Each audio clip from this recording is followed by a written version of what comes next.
तो आज के इस वीडियो में आपको पढ़ाने वाला हूं 1931 से लेकर 1943 के मध्य का इतिहास, जिसमें दो वायसरायों का इतिहास में पढ़ाने वाला हूं। पहले लॉर्ड वेलिंगटन के इतिहास को पढ़ाऊंगा, जिसमें द्वितीय गोलमेज सम्मेलन, सांप्रदायिक पंचाट की घोषणा, पूना समझौता, तीसरा गोलमेज सम्मेलन और भारत शासन अधिनियम 1935 के बारे में पढ़ाऊंगा। इसके बाद लॉर्ड लिनलिथगो के इतिहास के बारे में पढ़ाऊंगा, जिसमें द्वितीय विश्व युद्ध, फॉरवर्ड ब्लॉक की स्थापना, अगस्त प्रस्ताव, क्रिप्स मिशन और भारत छोड़ो आंदोलन के बारे में पढ़ाऊंगा। तो आज के इस वीडियो में मैं आपको बहुत ही इंपॉर्टेंट तथ्य पढ़ाने वाला हूं, तो इस वीडियो को पूरा देखना। जो लोग अपने नोट्स बनाना चाहते हैं तो उनके लिए डिस्क्रिप्शन बॉक्स में वेबसाइट की लिंक मिल जाएगी, तो वो लोग वहां से जाके अपने नोट्स बना सकते हैं। तो आइए इस वीडियो की शुरुआत करते हैं और पढ़ते हैं लॉर्ड वेलिंगटन का इतिहास तथा लॉर्ड लिनलिथगो का इतिहास। तो वीडियो की शुरुआत यहां से करेंगे, लॉर्ड वेलिंगटन का इतिहास। लॉर्ड वेलिंगटन भारत के पहले वायसराय थे, जिनके कार्यकाल के दौरान अनेक महत्वपूर्ण कार्य हुए। दूसरा गोलमेज सम्मेलन, सांप्रदायिक पंचाट की घोषणा, पूना समझौता, तीसरा गोलमेज सम्मेलन और भारत शासन अधिनियम 1935 आदि। तो इन सभी की मैं चर्चा इसमें करने वाला हूं। लॉर्ड वेलिंगटन के कार्यकाल में 7 सितंबर 1931 को द्वितीय गोलमेज सम्मेलन हुआ था। इसको आपको विशेष तौर पे याद रखना है कि द्वितीय गोलमेज सम्मेलन कब हुआ था? 7 सितंबर 1931 को हुआ था। अब बात करते हैं द्वितीय गोलमेज सम्मेलन के बारे में। दरअसल द्वितीय गोलमेज सम्मेलन का आयोजन 7 सितंबर से 1 दिसंबर 1931 के बीच में इंग्लैंड में किया गया था, जिसमें 10 सितंबर 1931 को कांग्रेस की ओर से महात्मा गांधी, मदन मोहन मालवीय और सरोजिनी नायडू ने भाग लिया था। ये आपको यहाँ पे समझना है कि कांग्रेस ने द्वितीय गोलमेज सम्मेलन में कब भाग लिया था? 10 सितंबर को लिया था। ये आपको यहाँ पे ध्यान रखना है। 3 गोलमेज सम्मेलन हुए थे। पहले में कांग्रेस ने भाग नहीं लिया था, दूसरे में लिया था, तीसरे में कांग्रेस ने भाग नहीं लिया। कांग्रेस के अलावा द्वितीय गोलमेज सम्मेलन में मुस्लिम लीग, सिख हिंदू महासभा, भारतीय ईसाई और निचली जातियों का प्रतिनिधित्व कर रहे डॉक्टर अंबेडकर ने भाग लिया था। इस गोलमेज सम्मेलन में ब्रिटेन के प्रधानमंत्री रैमजे मैकडोनाल्ड ने महात्मा गांधी की शर्तों को छोड़कर बाकी सभी की शर्तें स्वीकार कर ली थी। कांग्रेस के लिए यह द्वितीय गोलमेज सम्मेलन असफल रहा था और इसी समय लॉर्ड वेलिंगटन के द्वारा एक पत्र लिखा गया था और इस पत्र में लिखा था, अगर महात्मा गांधी न होता तो भारत वाकई बहुत खूबसूरत होता।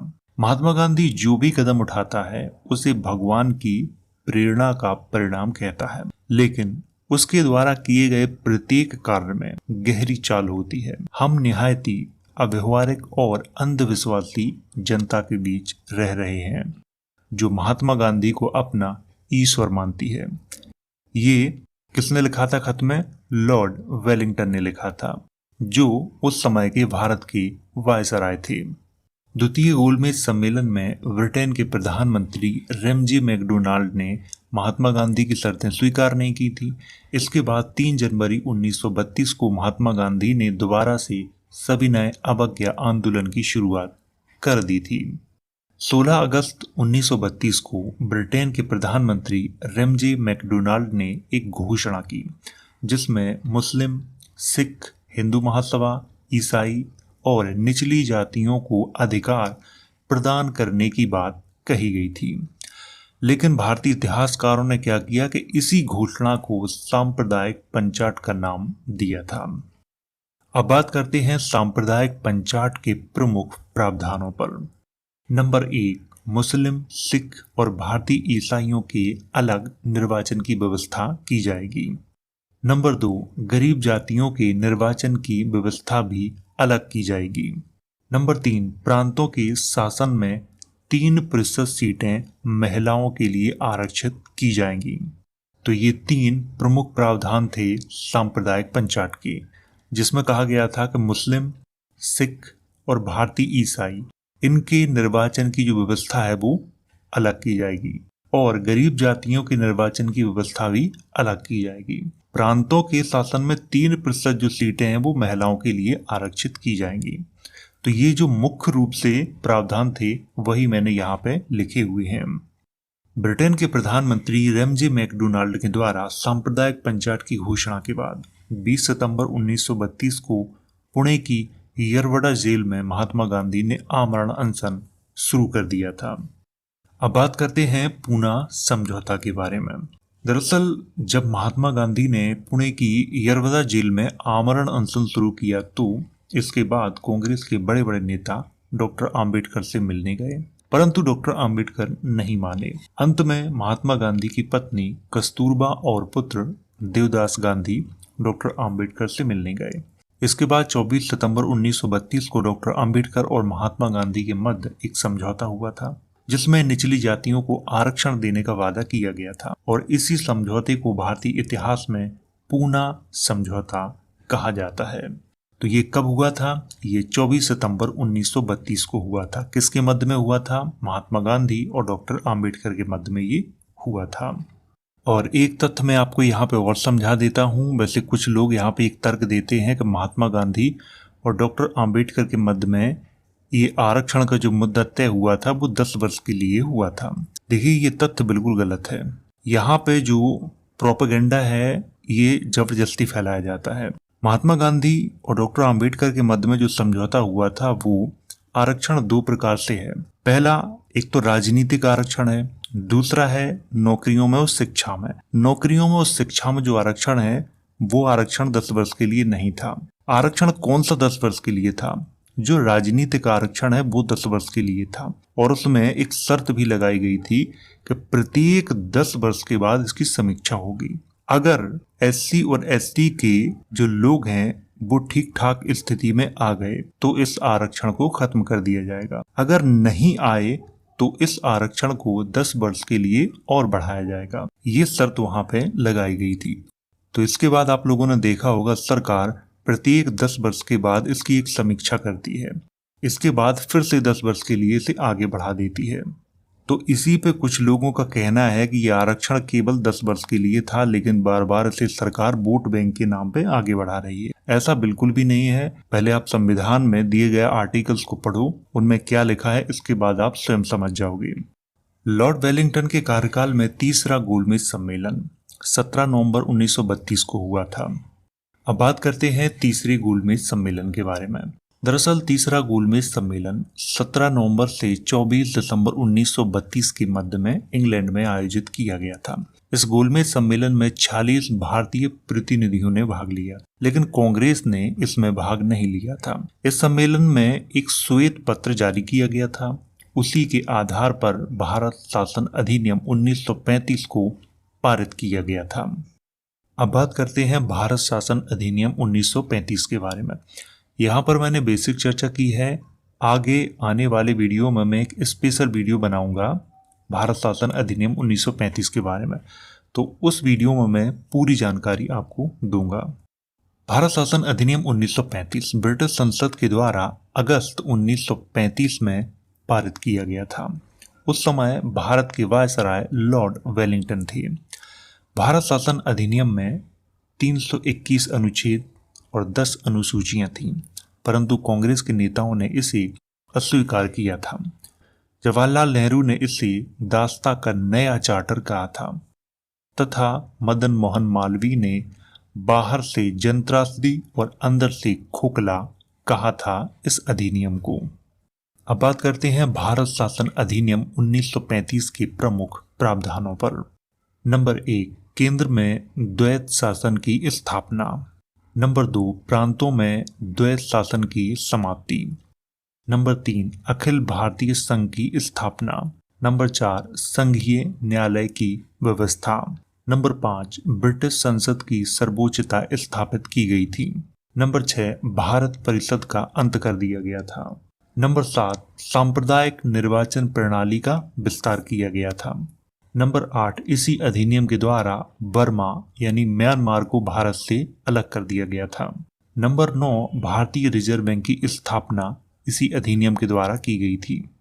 अप्रैल 1936 में लॉर्ड वेलिंगटन का कार्यकाल समाप्त हो गया था। लॉर्ड वेलिंगटन का कार्यकाल अप्रैल 1931 से अप्रैल 1936 के मध्य में था। तो ये तो था लॉर्ड वेलिंगटन का इतिहास, और लॉर्ड वेलिंगटन के कार्यकाल में जो जो महत्वपूर्ण था वो मैंने आपको इस वीडियो में बताया हुआ है। अब बात करते हैं लॉर्ड लिनलिथगो के इतिहास पर। लॉर्ड लिनलिथगो का जन्म 24 सितंबर 1887 को लंदन में हुआ था। ये जन्म निश्चित नहीं है क्योंकि हर किताब में अलग अलग आपको मिलेगा। भारत शासन अधिनियम 1935 के तहत वर्ष 1937 में प्रांतीय चुनाव हुए थे, जिनमें अधिकतर राज्यों में कांग्रेस की पूर्ण बहुमत वाली सरकार बनी थी। लॉर्ड लिनलिथगो के कार्यकाल में ही द्वितीय विश्व युद्ध 1939 से शुरू हो गया था। अब बात करते हैं द्वितीय विश्व युद्ध के प्रमुख तथ्यों पर। द्वितीय विश्व युद्ध की शुरुआत 1 सितंबर 1939 से हुई थी, जिसमें पूरा विश्व दो भागों में विभाजित हो गया था। एक तरफ मित्र राष्ट्र और दूसरी तरफ ध्रुवीय राष्ट्र थे। मित्र राष्ट्रों में प्रमुख देश थे फ्रांस, ब्रिटेन, अमेरिका और ऑस्ट्रेलिया, और ध्रुवीय राष्ट्रों में प्रमुख देश जर्मनी, इटली और जापान थे। द्वितीय विश्व युद्ध के दौरान अमेरिकी वायुसेना के द्वारा 6 अगस्त 1945 को हिरोशिमा पर लिटिल बॉय नामक परमाणु बम गिराया गया था। इसके बाद 9 अगस्त 1945 को नागासाकी पर फैटमैन नामक परमाणु बम गिराया गया था। ये हिरोशिमा और नागासाकी दोनों जापान में हैं।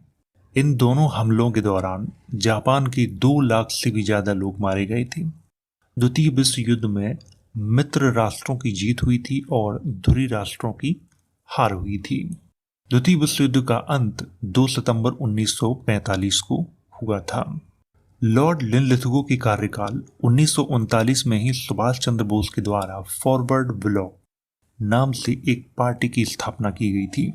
इसको आपको बहुत अच्छे से ध्यान रखना है क्योंकि इसके बारे में भी बहुत बार एग्जाम में पूछा गया है। अब बात करते हैं फॉरवर्ड ब्लॉक के प्रमुख तथ्यों पर। 1938 में सुभाष चंद्र बोस कांग्रेस के अध्यक्ष थे। 1939 में कांग्रेस अध्यक्ष पद के लिए चुनाव हुआ, जिसमें सुभाष चंद्र बोस के द्वारा दोबारा से अध्यक्ष पद के लिए चुनाव लड़ा गया, परंतु महात्मा गांधी, सरदार वल्लभ भाई पटेल और राजेंद्र प्रसाद ने उनके सामने पटाभी सीतारमैया को चुनाव लड़ा दिया, क्योंकि महात्मा गांधी, सरदार वल्लभ भाई पटेल और राजेंद्र प्रसाद को लगता था कि सुभाष चंद्र बोस उग्र विचारों के व्यक्ति हैं, इसीलिए दोबारा से कांग्रेस का अध्यक्ष बनाना ठीक नहीं होगा। लेकिन इस मुकाबले में सुभाष चंद्र बोस की जीत हुई थी। इस जीत पर महात्मा गांधी ने कहा था, यह पटाभी सीतारमैया की हार नहीं बल्कि मेरी हार है। इसके कुछ दिनों बाद सुभाष चंद्र बोस ने कांग्रेस के अध्यक्ष पद से त्यागपत्र दे दिया था और मई 1939 में फॉरवर्ड ब्लॉक नाम से एक नई पार्टी की स्थापना की थी। लॉर्ड लिनलिथगो के कार्यकाल 1940 में मुस्लिम लीग का लाहौर में अधिवेशन हुआ। इस अधिवेशन में हयात खान के द्वारा एक प्रस्ताव लाया गया, जिसे फजलुल हक ने प्रस्तुत किया था। इसी प्रस्ताव में पहली बार भारत से एक अलग राष्ट्र पाकिस्तान की मांग की गई थी। आपको ये यहाँ पे विशेष तौर पे याद रखना है कि मुस्लिम लीग के कौन से अधिवेशन में की गई थी। लाहौर अधिवेशन में की गई थी, और कब की गई थी? 1940 में की गई थी। लॉर्ड लिनलिथगो के द्वारा 1940 में अगस्त प्रस्ताव लाया गया था। अब बात करते हैं अगस्त प्रस्ताव के बारे में। 8 अगस्त 1940 को लॉर्ड लिनलिथगो के द्वारा एक घोषणा की गई, जिसे अगस्त प्रस्ताव के नाम से जाना जाता है, तथा इसमें मुस्लिमों के लिए संरक्षण देने की बात कही गई थी। अगस्त प्रस्ताव में कहा गया था कि अगर कोई कानून अल्पसंख्यकों के विरुद्ध या पक्ष में बनाया जाता है तो उससे पहले अल्पसंख्यकों की अनुमति लेना जरूरी है। लेकिन कांग्रेस ने अगस्त प्रस्ताव का पुरजोर विरोध किया था। अगस्त प्रस्ताव के बाद नवंबर 1940 में महात्मा गांधी ने फिर से सविनय अवज्ञा आंदोलन शुरू कर दिया था। लॉर्ड लिनलिथगो के कार्यकाल में ही क्रिप्स मिशन मार्च 1942 में भारत आया था। अब बात करते हैं क्रिप्स मिशन के बारे में। दरअसल 11 मार्च 1942 को ब्रिटेन के प्रधानमंत्री विंस्टन चर्चिल के द्वारा एक घोषणा की गई, जिसमें कहा गया था कि जल्द ही सर स्टैफोर्ड क्रिप्स की अध्यक्षता में एक मिशन भारत जाएगा। 23 मार्च 1942 को सर स्टैफोर्ड क्रिप्स के नेतृत्व में एक दल भारत पहुंचा, जिसने द्वितीय विश्व युद्ध में सहायता पाने के लिए महात्मा गांधी और मोहम्मद अली जिन्ना से मदद मांगी।